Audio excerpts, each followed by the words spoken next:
Penasihat teknis PSSI temui Pep Guardiola jelang timnas Indonesia versus Cina. Ada apa? Persiapan Cina hadapi timnas Indonesia di kualifikasi Piala Dunia 2026. Klub Serie A dan MLS berebut servis Thomas Muller.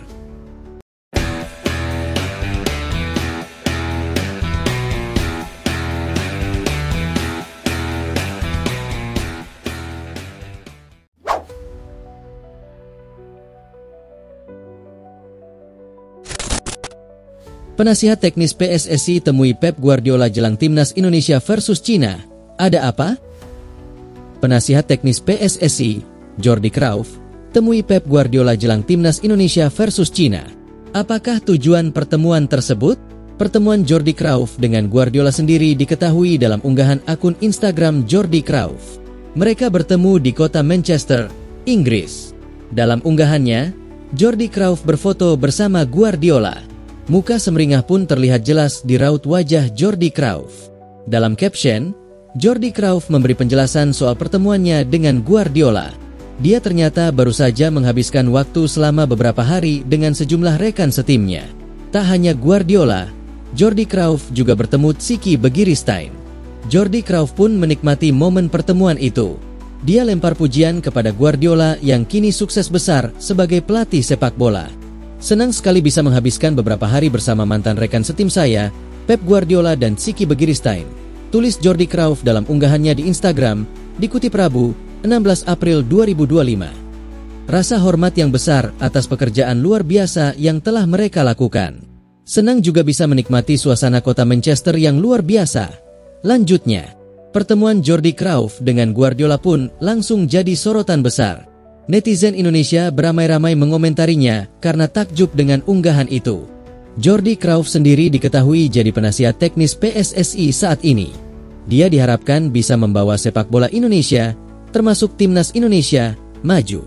Apalagi, timnas Indonesia sendiri kini tengah berjuang lolos ke Piala Dunia 2026. Mereka masih akan melakoni 2 laga terakhir di grup C babak ketiga kualifikasi Piala Dunia 2026.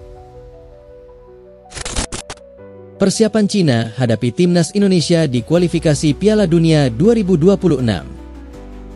Media dari Cina, 163, memberikan informasi terbaru mengenai persiapan tim nasional mereka menatap 2 laga penting di kualifikasi Piala Dunia 2026 zona Asia. Pada Juni 2025 mendatang, Cina akan berhadapan dengan timnas Indonesia serta Bahrain. Pertandingan melawan Indonesia dijadwalkan pada 5 Juni 2025. Akan berlangsung di Stadion Utama Gelora Bung Karno, Jakarta. Setelah melawan Indonesia, Cina akan melanjutkan perjalanan mereka dengan menghadapi Bahrain di Longsing Football Stadium, Chongqing. Pada laga terakhir grup C melansir berita terbaru, Cina disebut tidak akan melakukan pemusatan latihan yang berlangsung lama. Menurut laporan dari surat kabar Beijing Youth Sport yang dikutip media 163, persiapan timnas Cina baru akan dimulai pada 23 Mei 2025. Masa persiapan itu dianggap tidak terlalu lama. Pemusatan latihan ini diselaraskan dengan jadwal kompetisi liga domestik mereka. Latihan tersebut dijadwalkan setelah bergulirnya pekan ke-13 Liga Cina pada 18 Mei 2025 dan putaran ketiga Piala Cina yang berlangsung pada 20 hingga 22 Mei 2025. Adapun Liga Cina akan berhenti beroperasi hingga 12 Juni 2025. Cina memiliki waktu sekitar 2 minggu untuk mempersiapkan diri untuk laga pertama bulan Juni melawan timnas Indonesia. Artinya, sebelum laga tandang melawan timnas Indonesia pada 5 Juni 2025, Cina hanya memiliki waktu kurang dari 2 minggu untuk pemusatan latihan, ungkap media 163. Situasi ini tentu berbeda dengan kondisi timnas Indonesia. Jika melihat jadwal liga domestik, Cina akan mendapatkan waktu libur yang lebih panjang dibandingkan Indonesia. Liga 1 2024 hingga 2025 dijadwalkan selesai pada 24 Mei 2025. Sementara kompetisi di Eropa yang diikuti oleh pemain-pemain timnas Indonesia juga akan berakhir sekitar waktu tersebut.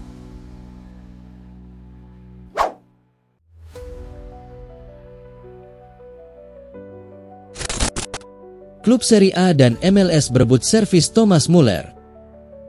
Pemenang Piala Dunia 2014 bersama timnas Jerman, Thomas Muller, dipastikan bakal meninggalkan Bayern Munich pada bursa transfer musim panas 2025 mendatang dengan status bebas transfer. Situasi itu membuat banyak klub tertarik untuk mendatangkan Muller. Menurut laporan jurnalis Sky Sport Germany, Florian Plettenberg, beberapa klub Serie A dan MLS tertarik untuk mendatangkan Thomas Muller. Meski sudah berusia 35 tahun, namun Muller masih mampu menunjukkan penampilan yang mengesankan sebagai seorang gelandang serang. Muller adalah pemain yang telah membela Bayern sejak tahun 2000 atau ketika dirinya masih berusia 11 tahun. Sejak saat itu ia tidak pernah pindah klub, hingga akhirnya disebut-sebut sebagai ikon klub berjuluk di Bavarian tersebut. Selama membela Bayern, Muller telah memenangkan 12 trofi Bundesliga, 6 DFB Pokal, 8 Piala Jerman, 2 Liga Champions Eropa, dan 2 trofi Piala Dunia antar klub. Franco Mastantuono kembali jadi incaran Real Madrid. Franco Mastantuono telah menjadi incaran Real Madrid selama beberapa waktu. Pemain sensasional River Plate berusia 17 tahun ini telah menjadi salah satu pemain muda yang paling diincar berkat peningkatan pesatnya di Argentina. Meskipun usianya masih muda, gelandang serang serba bisa ini telah menjadi salah satu andalan di tim utama River Plate. Real Madrid telah lama mengincar Mastantuono, tetapi laporan menunjukkan bahwa Los Merengues telah memutuskan untuk mengakhiri pengejaran mereka terhadap anak ajaib remaja tersebut. Namun, sekarang, menurut Sport, Real Madrid kembali memburu Mastantuono dan masih memantau playmaker Argentina tersebut dengan saksama. Seorang operator serba bisa yang mampu bermain di berbagai peran di sepertiga penyerangan. Seseorang seperti pemain ajaib remaja ini dapat menjadi tambahan yang bagus bagi Los Blancos, terutama mengingat masa depan pemain seperti Luka Modric dan Arda Güler yang tidak pasti. Mastantuono memiliki kontrak dengan River Plate yang berlaku hingga 31 Desember 2026, tetapi berisi klausul pelepasan senilai 45 juta euro yang dapat diaktifkan untuk mengontraknya. Schalke 04 buka peluang rekrut Raul Gonzalez sebagai pelatih. Klub 2 Bundesliga, Schalke 04, dikabarkan tertarik untuk mempekerjakan mantan striker andalan Real Madrid dan timnas Spanyol, Raul Gonzalez, untuk menjadi pelatih kepala mereka, menggantikan posisi pelatih Kees van Wonderen. Gagasan itu muncul setelah Schalke 04 mengalami penolakan dari 2 kandidat pelatih lainnya. Schalke sempat berdiskusi dengan mantan pelatih mereka di masa lalu, Domenico Tedesco, mengenai kemungkinan kembali melatih. Akan tetapi, sosok berusia 39 tahun itu pada akhirnya menolak kesempatan tersebut karena tidak ingin menangani tim Divisi 2. Saat ini Raul Gonzalez masih menjabat sebagai pelatih Real Madrid Castilla dan memiliki kontrak hingga musim panas 2026 mendatang. Namun, Raul dikabarkan membuka kesempatan untuk meninggalkan Real Madrid Castilla pada musim panas 2025 dan Schalke dianggap bisa menjadi tujuan yang tepat dalam karir kepelatihannya. Menurut informasi dari laman Sport Bild, Raul telah melakukan kontak dengan manajemen Schalke selama beberapa bulan terakhir, dan ia kini tinggal menunggu tawaran resmi untuk melatih klub berjuluk The Royal Blues tersebut. Apabila rumor ini benar-benar menjadi kenyataan, maka Schalke akan menjadi klub senior pertama yang dilatih oleh Raul. Menolak demam panggung, Arsenal akan bahagia kalau bisa singkirkan Real Madrid. Arsenal menolak demam panggung dan akan bahagia jika berhasil menyingkirkan Real Madrid di ajang Liga Champions. Laga hidup mati akan tersaji pada leg 2 babak perempat final Liga Champions 2024 hingga 2025 antara Arsenal dan Real Madrid. Pada leg sebelumnya, Arsenal secara mengejutkan berhasil membantai Real Madrid dengan skor 3-0 di Stadion Emirates. Kali ini, giliran Real Madrid yang akan menjamu Arsenal di Stadion Santiago Bernabeu. Real Madrid sendiri jelas memiliki misi penting untuk membalikan keadaan di kandang mereka. Selisih 3 gol tentu bukan misi yang mudah bagi anak-anak asuh Carlo Ancelotti. Kemenangan dengan selisih 4 gol harus didapatkan oleh Los Blancos jika ingin langsung lolos ke babak berikutnya. Jika ingin membawa pertandingan ke babak adu penalti, maka Real Madrid harus menang dengan selisih 3 gol. Meski tampak mustahil, Real Madrid sebenarnya bisa saja menyelesaikan misi yang hampir tidak mungkin itu. Terlebih lagi, Luka Modric dan kawan-kawan memiliki sejarah panjang di Liga Champions dengan status pemenang terbanyak kompetisi. Arsenal memang memiliki misi besar untuk meraih trofi Liga Champions pertama mereka musim ini. Sejauh ini, satu-satunya penampilan mereka di final Liga Champions adalah pada musim 2005 hingga 2006. Kala itu, The Gunners harus kalah dari klub Spanyol lainnya, Barcelona, di laga final dengan skor 1-2. Pemenang antara Real Madrid dan Arsenal nantinya akan bertemu dengan Paris Saint-Germain di babak semifinal. Antonio Conte, Empoli memang menyulitkan, tapi Napoli tampil hebat. Pelatih Napoli, Antonio Conte mengakui jika Empoli banyak menciptakan masalah. Namun anak asuhnya tampil hebat untuk mengunci kemenangan 3-0. Napoli menjaga harapan Scudetto mereka tetap hidup setelah mengalahkan Empoli dengan skor 3-0 di Estadio Diego Armando Maradona.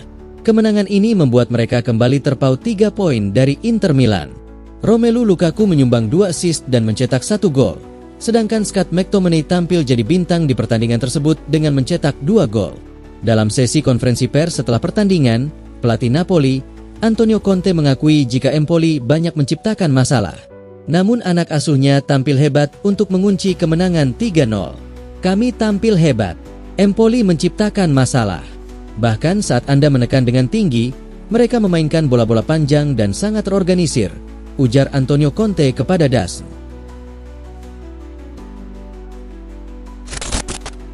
Bekingan Lionel Messi tak main-main, Presiden Argentina rela semprot media lokal yang serang La Pulga. Lionel Messi mempunyai bekingan yang tidak main-main, bahkan Presiden Argentina sampai rela semprot media lokal yang menyerang dirinya. Lionel Messi bisa dibilang menjadi salah satu ikon sepak bola modern saat ini. Sepanjang karirnya, dia telah meraih berbagai prestasi, baik tingkat individu, klub, maupun tim nasional. Di level individu, Messi sudah berhasil meraih 8 penghargaan Ballon d'Or. Capaian tersebut membuat La Pulga menjadi pemain yang paling banyak mengoleksi trofi bola emas sepanjang sejarah. Adapun di level klub, Messi sudah berhasil meraih gelar Liga Champions sebanyak 4 kali bersama Barcelona. Tidak hanya itu, Messi juga mencapai prestasi tertinggi di sepak bola bersama timnas Argentina. Ex-kapten Barcelona tersebut sukses mengantarkan negaranya meraih gelar Piala Dunia 2022. Setelah bermain sejak Piala Dunia 2006, Lionel Messi akhirnya mampu membawa pulang trofi paling bergengsi itu ke Argentina. Berbagai rekor pun sudah berhasil ditorehkan Lionel Messi sepanjang karirnya. Tidak heran, kehebatan Messi membuat banyak pihak menghormatinya, tak terkecuali Presiden Argentina, Javier Milei.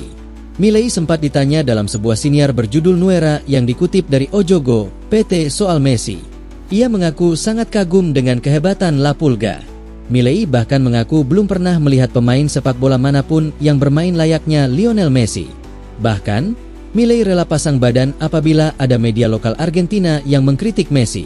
Milei sendiri merupakan seorang ekonom dan politisi yang saat ini menjabat sebagai Presiden Argentina. Ia merupakan Presiden ke-59 Argentina yang terpilih pada 2023 melalui pemilihan 2 putaran. Milei akan menjabat hingga 4 tahun ke depan, yakni pada 2027 mendatang.